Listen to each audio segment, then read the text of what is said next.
म जस्तो चाहिँ को हुनुहुन्छ साथीहरू, म चाहिँ खाँदिनँ, यो कुरो खाँदिनँ, यो कुरो खान्छु भनेपछि चाहिँ खान्छु खाँदिनँ भनेपछि चाहिँ खाँदिनँ भन्ने चाहिँ को हुनुहुन्छ। सो हेलो एभ्रिवान, सबैलाई नमस्ते। मेरो यो दिदी भाइको नजारा देखाउँदै सानोबाट मिनी भ्लगमा स्वागत छ तपाईँहरूलाई। हेर्नुहोस्, मेरो चाहिँ छोराले चाहिँ छोरीलाई चाहिँ देखिसक्दैन हो, उनीहरू दुइटा मिल्ने चाहिँ मिल्दैन, खालि झगडा परिरहेको हुन्छ है। मेरो छोरा चाहिँ बेसी छुट्चा छ नि त। अनि साथीहरू, यो चाहिँ बिहान हल्का भिडियो गरेको थिएँ मैले है। अनि आज बिहानको भन्दा पनि यो चाहिँ मैले मर्निङमा सबै खानापिना बनाएर अन्त भाइलाई सुताउनुको लागि गइसकेर चाहिँ भाइ सुतिसकेर चाहिँ मलाई चाहिँ मैले बिहानै खाना पकाइसकेको थियो र पनि मलाई चाहिँ के खानु मन लाग्यो क्या। त्यो हुन्छ नि आँटाको त्यो आलु भन्छ है, हामी चाहिँ त्यस्तो भन्छौँ। अन्त मलाई चाहिँ पकाएर खानु मन लाग्यो क्या। अनि गएँ किचनमा, यसरी पहिला तातो पानी खाएँ है। अहिले सर्दी लागेको छ, नानीलाई हल्का खोकी लागिरहेछ, त्यही भनेर म चाहिँ तातो पानी खाने गर्दैछु।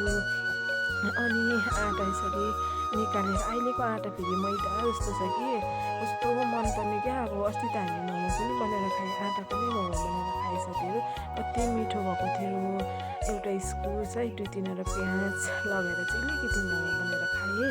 अनि अब आलु बनाउँदैछु म चाहिँ अन्त यहाँ आँटा चाल्दैछु। म चाहिँ यस्तो खालको छु कि यो कुरो आज गर्दिनँ भन्छु कि तर गर्नै पर्ने क्या। त्यो मनले नमान्ने, घरको कामहरू पनि कतिवटा पनि त्यस्तै छ है।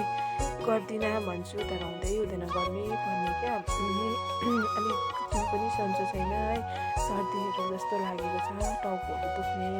अहिले अब मौसम चेन्ज भएको जस्तो लाग्दैछ है, घरि जाडो घरि गरम भएर होला। जिउहरू पनि सन्चो नहुने, सन्चो भए पनि नभए नि घरको काम त हामीलाई सन्चो छ भन्ने पनि होइन है, छैन भन्ने पनि होइन है, गर्नै पर्ने। हाम्रो छोरी बुहारी भनौँ न, छोरी त के गर्नु है, छोरी भिन्दै हुन्छ, बुहारी भिन्दै हुन्छ भन्नुपर्ने भन्दा चाहिँ अब छोरीको कर्तव्य अर्कै हुन्छ, बुहारीको कर्तव्य अर्कै हुन्छ है। हुनु त हामीलाई बुहारीलाई पनि यति साह्रो टचर चाहिँ हुँदैन कि गर के गर। मेरो त त्यस्तो छैन, मेरो त राम्रै छ। मलाई त यो गर्दा पनि हुन्छ, नगर्दा पनि हुन्छ है साथीहरू। कामहरू आफ्नो खुसी छ। मेरो चाहिँ अब सासु आमाले चाहिँ अब त्यस्तो कर चाहिँ लगाउनु हुँदैन मलाई, त्यही भनेर अब बुढी बिमारी छ नगर, पछाडि गर भन्नुहुन्छ है। अनि म चाहिँ यसरी बनाउँदैछु। हेर्नुहोस्, यहाँ खानु मन लागेर पाकेको छ मेरो खानापिना, सबै खाना भात दाल सब्जी है पाकिसकेको छ, र पनि मलाई खानु मन लागेर यसरी पानी पनि यहाँ भकभक उम्लिनु थालेँ। अनि त्यसमा हालेँ है।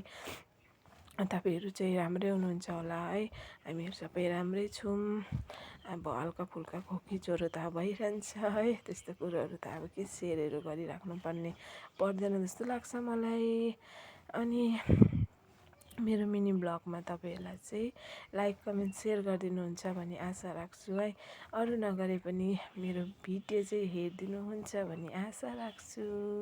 अनि हात पनि नधुइकन टमाटर तिनवटा, मलाई चाहिँ टमाटर बेसी लगाएर बनाएको चाहिँ मजा लाग्छ नि त। प्याज चाहिँ एउटै लगाएँ, अनि टमाटर चाहिँ 3वटा लगाएँ, खुर्सानी 3वटा लगाएँ। हाम्रो घरमा फेरि पिरो खाँदैन, अनि पिरो नखानेको कारणले मैले चाहिँ, आमाहरू त खानु पनि हुँदैन, त्यति मन पराउनु हुँदैन, मेरो लागि मात्रै बनाएको है मैले चाहिँ। त्यही भनेर चाहिँ मैले बेसी खुर्सानी लगाएको। तपाईँहरू धेरै खुर्सानी खानुहुन्छ होला, हाम्रो घरमा त 2वटा पनि बेसी हुन्छ साथीहरू। म त खुर्सानी बिनामै खाना बनाउने गर्छु, खुर्सानी नै लगाउँदिनँ हो, किनभने नानीले खानु खोज्दैन नि त। यसरी काटेँ होइन। अन्त यहाँ मलाई फेरि यता उम्लिरहेछ, अन्त यतापट्टि चाहिँ हेर्न खानु बेसी दल लागेर उता उम्लिसकेको छैन हो, यता पकाउनु रेडी गरिसकेँ मैले चाहिँ। अनि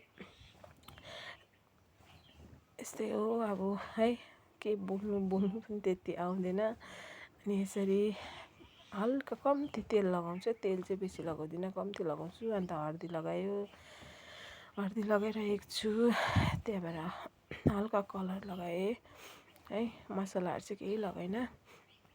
प्याज पनि बेसी पकाएको मन पर्दैन, हल्का पाकेको मनपर्छ। अन्त पकाइवरी चाहिँ मैले खाएको पनि हेर्नुहोस् है कस्तो टाइपले खाएको छु। फेरि मैले कत्रो चाहिँ हेर्नुहोस् न। यस्तो पकायो भने चाहिँ मलाई कसको याद आउँछ भने मेरो अजीले चाहिँ यस्तो पुरा पकाउनुहुन्थ्यो। मेरो आमाको आमाले क्या पहिला यसरी पकाउनुहुन्थ्यो। पुरा मन पर्थ्यो मलाई चाहिँ भातभन्दा यस्तो दियो भने चाहिँ म जति पनि खाइदिन्छु जस्तो लाग्छ क्या। तर मैले बेसी नपकाएको, कम्ती नै पकाएको, किनभने भात पनि पकाइरहेछु, यति भात पनि खानुपर्छ नि त। त्यही भनेर हेर्नुहोस् न, यहाँ जस्तो देख्दैछ नि त्यस्तै खानुमा पनि टेस्ट हुन्छ है साथीहरू। यसरी धेरैले म देखिरहन्छु खाइरहनुहुन्छ है। यसरी ल्याएँ अनि मैले चाहिँ भित्र आएर खान्छु भनेर चाहिँ किचनमा चाहिँ गरम भयो नि त, अन्त आएर सिकुवामा बसेर खाँदैछु। बेसी ठुल्ठुलो भएर क्या चम्चीले पनि समात्नु सकेकै थिएन क्या।